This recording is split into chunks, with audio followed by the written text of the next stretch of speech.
देखो change in demand इसको two ways में एक्सप्रेस कर सकते हैं, टू टाइप्स से, मतलब movement along the demand curve and shifts in the demand curve. Movement along demand curve में आएगा extension in demand and contraction in demand, और शिफ्ट्स इन डिमांड कर्व में क्या होगा, आपकी जो डिमांड कर्व है वो शिफ्ट हो जाएगी। ठीक है, तो इसमें क्या आएगा, या तो इंक्रीज इन डिमांड या ऊपर को शिफ्ट हो गई है आपकी डिमांड कर्व, या डिक्रीज इन डिमांड या downward shift of demand curve. ठीक है, ये किसके कारण होगी, मूवमेंट अलोंग डिमांड कर्व किसके कारण होगी, caused by change in price of commodity only, कि उस प्रोडक्ट के प्राइस के चेंज होने से ये डिमांड चेंज होगी। ठीक है, और ये होगा caused by the change in factors other than price of commodity. और जो ये शिफ्ट इन डिमांड कर्व है ये किसके कारण होगी, कि उस चीज़ का प्राइस चेंज नहीं हुआ है बट बाकी फैक्टर्स हैं जो चेंज हो गए हैं जिनके कारण डिमांड कर्व शिफ्ट हो जाएगी।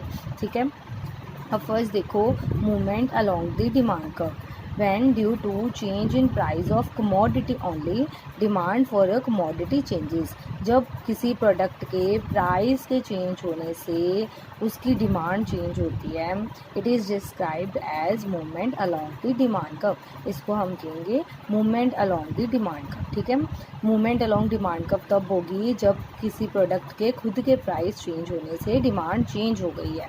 तो देखो rise in demand due to fall in price is called extension in demand. Extension का मतलब क्या है, इंक्रीज होना। ठीक है, तो उन्होंने क्या कहा है कि डिमांड बढ़ गई है, क्यों बढ़ गई है, क्योंकि प्राइस कम हो गया। And fall in demand due to rise in price, और जो डिमांड है वो कम हो गई है प्राइस के बढ़ने से, तो उसको क्या कहेंगे हम, कॉन्ट्रैक्शन इन डिमांड। ओके, नेक्स्ट देखो extension in demand. Extension in demand अभी हमने मीनिंग किया है कि डिमांड को हम बढ़ाएंगे, other things remaining the same. देखो बाकी सारी चीज़ें सेम रहेंगी।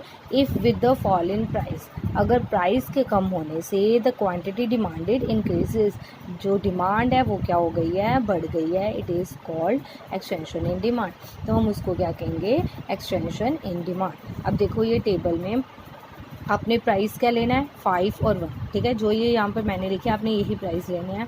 पहले 5 प्राइस था तो क्वांटिटी कितनी थी, 1 क्वांटिटी की ही हम डिमांड कर रहे थे। ठीक है, जब प्राइस कम हो गया, 1 हो गया प्राइस, तो हम डिमांड कितने क्वांटिटी की करें हैं, 5 यूनिट्स की करें। ठीक है, प्राइस अगर डिक्रीज़ हो रहा है तो डिमांड क्या हो गई है, इंक्रीज़ हो गई। ठीक है, इसको आपने एक्सप्लेन उसी मेथड से करना है जो मैंने आपको डिमांड में करवाया था, इंडिविजुअल डिमांड के टेबल में जो एक्सप्लेन कराया था, आपने सेम उसी मेथड से करना है, इस मेथड से नहीं करना। उसके बाद डायग्राम देखो, सेम डायग्राम भी वैसे बन जाएगी। अगर आपका प्राइस पहले क्या था, मैंने 5 लिया ना, तो डिमांड क्या होगी आपकी 1।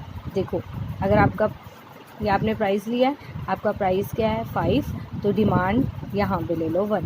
ठीक है, और अगर प्राइस आपका 1 हो गया, ये प्राइस ले लो 1। ठीक है, तो क्वांटिटी डिमांडेड कितनी हो जाएगी, 5। ठीक है, ऐसे ही डायग्राम बनेगी। एक्सटेंशन इन डिमांड मतलब कि डिमांड क्या हुई है, देखो बढ़ गई है, इतनी बढ़ गई है ना, पहले इतना प्राइस था तो डिमांड इतनी थी। ठीक है, अब क्या हुआ है कि डिमांड आपकी इतनी कम हो गई है, इतनी डिमांड कम हो गई है, तो डिमांड प्राइस इतना कम हो गया है तो डिमांड इतनी बढ़ गई है। ठीक है, पहले इतना प्राइस था तो डिमांड कितनी थी, इतनी थी, बट जब इतना प्राइस कम हो गया तो डिमांड इतनी और बढ़ गई। नेक्स्ट है कॉन्ट्रैक्शन इन डिमांड।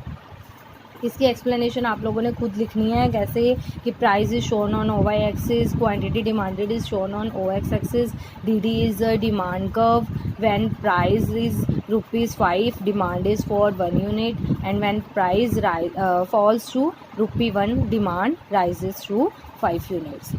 ठीक है, नेक्स्ट देखो कॉन्ट्रैक्शन इन डिमांड। कॉन्ट्रैक्शन इन डिमांड में क्या होगा, डिमांड को हमने कम करना है, other things remaining the same. If with the rise in price demand falls, कि प्राइस के बढ़ने से डिमांड क्या हो गई है, कम हो गई है, it is called contraction in demand. इसको हम कहेंगे कॉन्ट्रैक्शन इन डिमांड। ठीक है, अब इसका भी देखो टेबल सेम वैसा ही रहेगा। पहले प्राइस 1 था, 5 डिमांड कर रहे थे, अब प्राइस क्या हो गया है, 5 हो गया है, और डिमांड क्या कर रहे हैं हम, 1 यूनिट कर रहे हैं। अब इसमें हमने रिवर्स कर दिया क्योंकि हमने पहले शो कर दिया कि हमारी जो डिमांड थी वो ज़्यादा थी, अब डिमांड क्या हो गई है, कम हो गई है। ठीक है, ऐसे ही इसकी डायग्राम है, इसको भी सेम वैसे ही आपने बनाना है, ठीक है। बस उसमें देखो आपका ये जो एरो था ये इधर को नीचे को डाउनवर्ड शिफ्ट हुआ था, ठीक है। इसमें आपका एरो ऊपर को चला जाएगा क्योंकि डिमांड क्या हो गई है, कम हो गई, ठीक है। इसकी एक्सप्लेनेशन भी आप लोगों ने खुद बनानी है। Okay, thank you.